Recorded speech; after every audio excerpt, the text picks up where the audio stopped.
So we're here at the House of Corrections. Tell us about the population of inmates you have. On any given day, we probably have about 12 to 1,300 inmates here, most of which are men. We have a very small female population of about 100 ladies.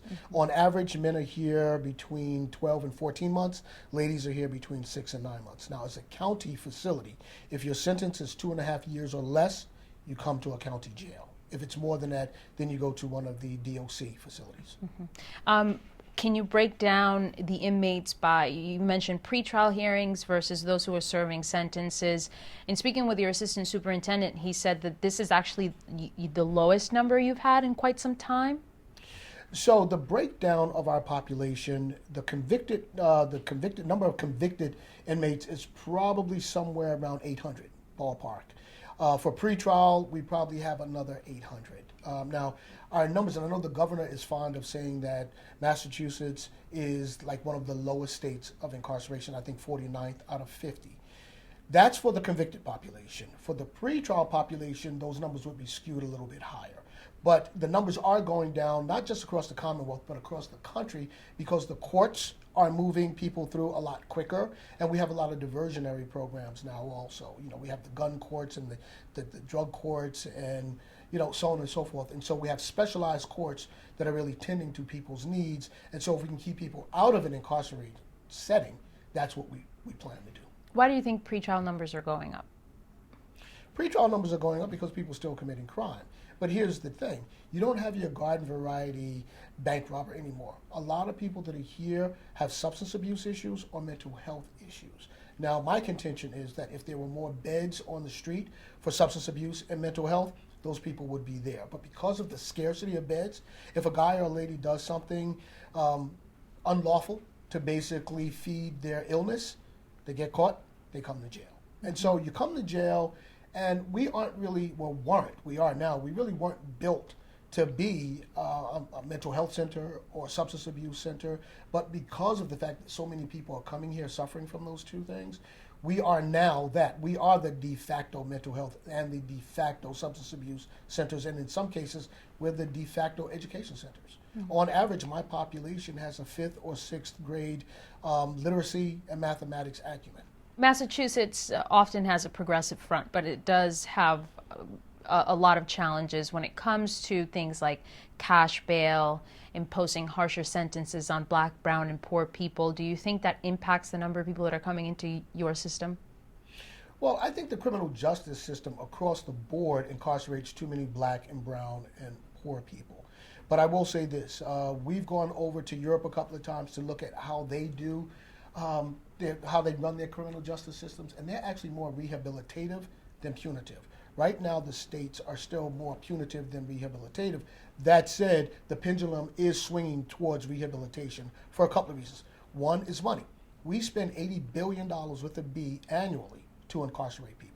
That's just way too much money. So when you have people like the Koch brothers or the Mercers, you have red states like Louisiana and Georgia and Texas saying we are now incarcerating too many people. I don't think that these folks just woke up one day, tripped, hit their head and said, oh, we want to let people go.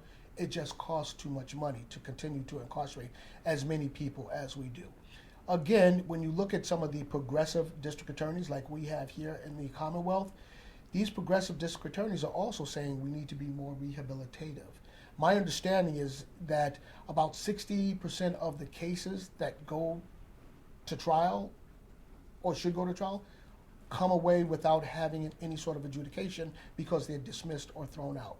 And so our present district attorney, Rachel Rollins, is saying, why even go there? So she's got this list of 15 offenses that her office is looking at whether or not they should prosecute. Do people find themselves here at a point where they can't afford to make bail, and then they just wait until they can get a plea deal in order to, and then still end up in the system? There are a whole host of people here that can't afford bail, you know. And I actually had a conversation about 2 years ago with the governor. And what I said to him is, if you have an indigent individual that can't afford a $100 bail, what happens? You put him in jail, not the governor, but he goes to jail, or she goes to jail, and the taxpayers are now on the hook. And so that could be tens of thousands of dollars to feed, house, clothe, transport. When you go to jail, we become your primary health care practitioner. So if you got serious illnesses, the taxpayers are paying for that. All of this because they couldn't afford a $100 bail. So there are far too many people in jail that can't get out because they can't afford the bail. Now, there are some programs looking at bail relief or actually doing away with bail in its entirety. I'm all for that, you know, with certain cases. Murder, arson, rape, you go to jail, you know, frankly. And then you go to court, and if you're found guilty, you know, then your sentence is imposed upon you. But so for some of the lower offenses, if you can't afford it, and a lot of people really can't, particularly mental health folks and substance abuse users, they just can't afford it. What has been your biggest challenge as sheriff? Money. Money is the biggest challenge that the sheriffs have across the board, because of the fact that we do have so many people here that are suffering again from mental health and substance abuse issues. I have a full-blown mental health and substance abuse team of doctors and people that have to tend to these issues. If I didn't have that, it wouldn't cost as much, frankly, you know. And so when people say, well, the number of people going to jail is going down, therefore jail budgets should go down, I say, no, that's not the case. Because of the quality of the person that we have here now, the money not only needs to remain where it's at, it should go up, because it costs a lot of money to take care of people with mental health issues and substance abuse issues. So I say, please don't take our money. So there's this constant, I won't call it a battle, but there's this constant back and forth with the legislators explaining what it is that we do, you know, and a lot of them have come in to tour our facilities, and there's 14 sheriffs in the Commonwealth.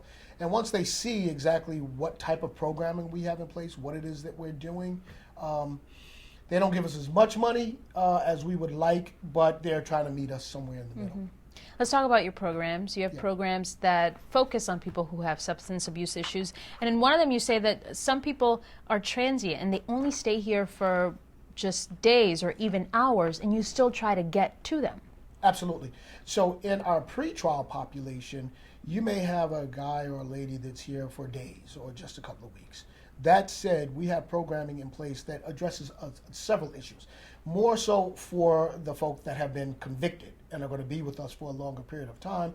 But if you have a substance abuse issue, we've actually taken one of our units and we made that a dedicated detox unit. It's a 64-bed, 28-day detox unit. And so, look, a 3-day program, 7 days, 5 days is good. 28 days is a little bit better. But then once they go through the program, if they're about to cycle out of our care, we then try to hand them off to a social service agency that can continue that care. Crucially important. So that's called the OASIS program, and that's working out very well. We have another program called the PEACE program, which is built for that 18 to 25-year-old cohort. As we all know that the brain is still developing until you're about 25 or 26, and so we've taken a percentage of that 18 to 25-year-old cohort and put them in a separate unit away from the general population so that we can work with them while their brains are still malleable. We want to work with them so that we can interrupt the cycle of criminality, interrupt the cycle of recidivism. And we're having great success with that. And the DA has been working with us. The judges have been working with us on that. And what I mean by that is, if you have a person that's going to jail because of mental health or substance abuse, particularly substance abuse, send them to our rehabilitative side, or send them to this PEACE unit for the younger guys, so that they don't really have a major ding on their record, so to speak. So when they get out, it's not as difficult for them to get housing and employment and the like. It's still difficult, but not as hard. Mm-hmm. And so the PEACE unit works out really well. And here's the beauty of the PEACE unit. When you go to jail, you might have a gang member from one street, you have a gang member from another street. We have what you call keepsakes. So we don't put warring gang members in the same unit because they're going to go to war. But in the PEACE unit, we do have that, and it works out famously. We have restorative justice, we have healing circles, and we have a big kind of peer-to-peer interaction. And these guys are really working well with each other. Now, right now, we only have 25 men there. We're going to up that to 50 after Labor Day. And then we're actually going to put a PEACE unit down into the jail for the pretrial. So for those guys that are only going to be here for a short period of time, we still want to get to them to try to interrupt that cycle of recidivism and criminality. Mm-hmm. A third program that we have is called Family Matters. 3 years ago, when I was running for office, I kept bumping into people saying, you know, Sheriff, when we go to certain social service agencies, we're not getting the care that we would like to get. Sometimes they talk down to us like we're less than people. And so what I thought was, look, why don't we create a program where we can wrap our arms around the individuals from the most kind of, dare I say, chaotic or dysfunctional households. What I really mean by that is people that are home that are suffering from whatever the problems are, not necessarily mental health or substance abuse, but just monetary issues or other issues, transportation issues. Let's work with the families to be kind of an intermediary, to put them together with the social service agencies that some of them don't even know exist, you see. And then we stay with them for a while to make sure that they're getting the services that they need. Because in my facility, guys and ladies are going home, or they're leaving here, and most of them are going home, okay? Do we want them to go back to a place that's still kind of disruptive, or do we want them to go back to a safe space? And so Family Matters really is that program that we have to help them go back to a safe space. We started this program a couple of years ago with 30 individuals. We're now up to over 200 individuals. And the interesting thing is, we've actually had people that have heard about the program that aren't incarcerated that have called us to ask us, how do we do this? And so Carla Walker, who runs that program, is actually traveling around the country talking to other states about Family Matters or a Family Matters type of program. So it's becoming a model. It is becoming a model, which is great, And then we have one other program called the Common Ground Institute, or CGI, where we place a very heavy emphasis on vocational education. As I mentioned, on average, our population has a 5th or 6th grade literacy and mathematics acumen, so the vast majority are not going to go to college, but they do need to know how to take care of themselves. And so when they come in, if they don't have their high school diploma, that's the first thing that we do, help them get their high school diploma. And then we follow that with the vocational education approach, where we teach them carpentry, landscaping, custodial maintenance. We have a culinary arts program. We have an urban farm. We have a program where we teach people how to make and mend clothes. And then we talk to employers and say, look, while Joe or Jane Public was here, they didn't just sit on their laurels. They actually did learn something. And so would you give them at least an interview?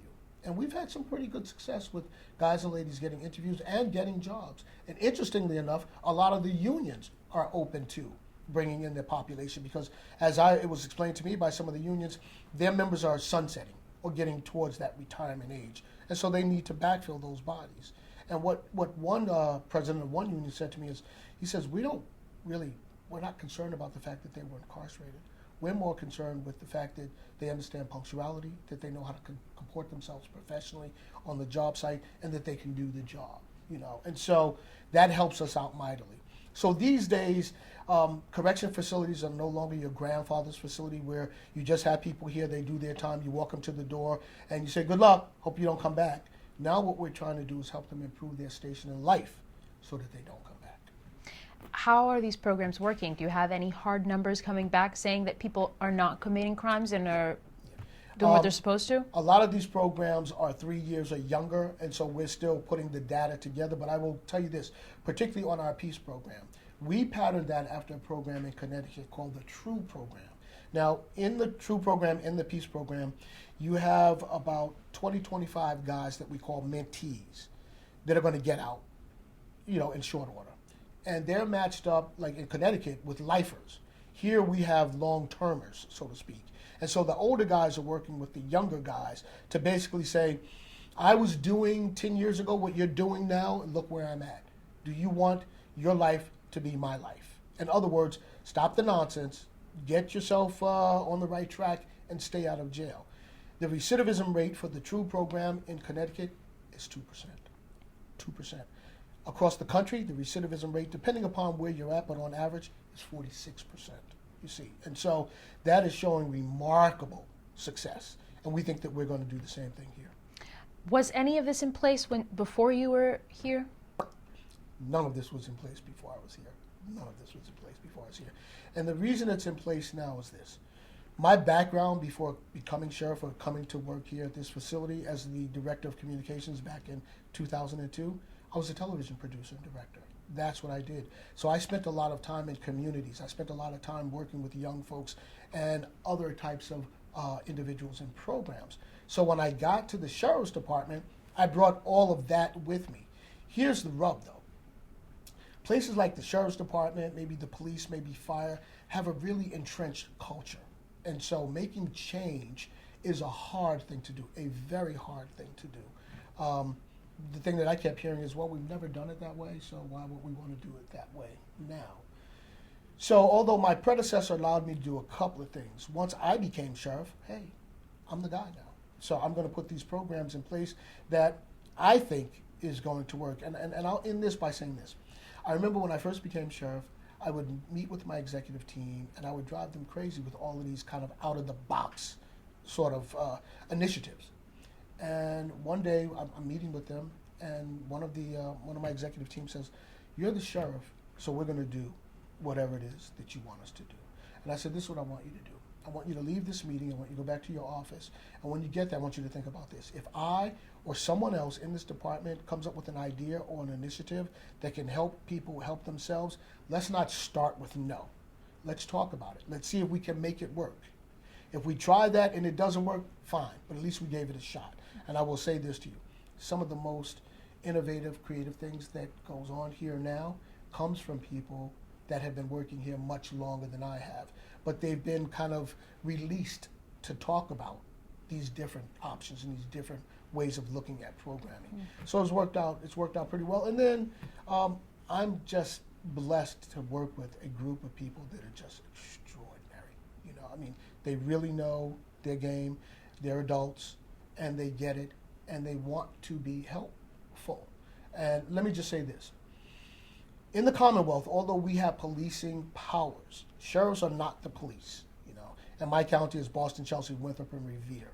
So that allows the sheriffs to work more kind of in a social work capacity, which appeals to me, because that allows us to create and grow programming that's really going to help people. So I don't have to really be concerned with being the cop on the beat, because that's not my job. You know, my job is to help people, and I think that's awesome. But you do feel that you have a great sense of responsibility. I have, in Suffolk County, is made up of about 762,000 residents, Chelsea, Winthrop, and Revere. And so the responsibility that we have is our mandate is called care, custody, and control. And when I talk to people, I try to break that down for them, and I generally start with custody. And I say, if you look up the word custody, there's two meanings in the dictionary. The first is imprisonment. The second is guardianship. And so I lean towards guardianship. And when I'm out talking to people at different community meetings, I talk to them about the fact that we pull the shades up. We want people to come in. We want them to tour, because we want them to be collaborative with us help their loved ones not come back, to stay out of trouble. And so there's a great responsibility when you're talking about having jurisdiction over other human beings' lives. There's an incredible responsibility that goes along with that. And so we have to comport ourselves as if we understand that, and we have to be professional at all times. And this is my last question. When you walk around the House of Corrections and you look out and you see people that look like you, like Yes. me, Yes. does that bring you another sense of awareness or give you a push or motivate you in any way? So let me tell you how I became sheriff, or how I came to work in this department. In 2002, my predecessor, an African-American female, called and said she was being considered to become the sheriff. And if she did, would I come and run our communications department? To which I said, you know what, I've never been in the system. I'm not enamored with the idea of going to work in a jail. That just doesn't work for me. So thanks, but no thanks. She called me back 3 weeks later and said, this is really getting close. I think I'm going to become the sheriff. Would you come and talk to me? And I did. And she asked me to go to the communications department to talk to the people that I'd be working with. And I went to the communications department, and they took me on a tour. And we went to one of the housing units, and I'm standing on a tier, which is like a balcony, and I'm looking out, and all I see of the 70 or 80 men that were in there were black and brown men. That's all I saw. There might have been one or two white guys, but they were all black or brown. I thought about two things immediately. The first thing I thought about was the Middle Passage, frankly. You know, I said, this must be what it looked like in the bellies of those ships that brought Africans to different shores to basically build those countries. That was the first thing I thought about. I thought about how tragic that was. The second thing I thought was, I'm going to take this job, because you know what? That could be me down there. Instead of being up here looking at them, I could be down there looking at someone else. And so I felt that I have this affinity with this population, and that I'm going to do as much as I can. Now, it's not just for black and brown, it's for black and brown and poor, because there are a lot of poor white people. So if you don't have the money to be able to get good legal defense, chances are, depending upon the severity of your crime, you're going to jail, you see. And so if I can be an interrupter in that cycle, then that works for me. So when you talk about the fact that this country incarcerates more of its citizens than any major industrial nation on the planet, something's wrong with that. 65% of my population is black or brown. This is in a commonwealth where that same demographic is 18%. How do you get 65% out of 18%? You get that out of a broken system. Something's wrong. And so I'm going to do all that I can to kind of address that. So the district attorney has been very candid about her story and what led her to run for office. What about you? Where do you come from and what's your background? So I'm a guy that grew up in Spanish Harlem in New York City, single parent household, in the projects. My mother would be what you would call a functioning alcoholic, meaning that she would get up every day, go to work, do her job, come home, take care of her kids. I have a younger sister. Take care of her kids, made sure that we did our homework and we had something to eat, and then she would drink herself to sleep every night. Principally because she was suffering from depression, but back in the day, you didn't really talk about depression. And when she and my dad split, you know, it was just really impactful to her.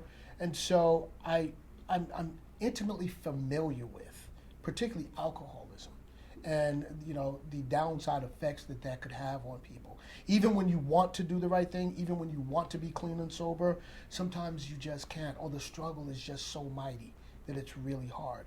And so at a young age, because my sister's 13 years younger than I am, I became parentified. And so I was used to taking care of my younger sister and taking care of my mother. I mean, I can't recount how many nights I actually picked my mother up to put her in bed because she'd fallen asleep on the sofa, you know, after downing a six-pack or whatever it was that she consumed.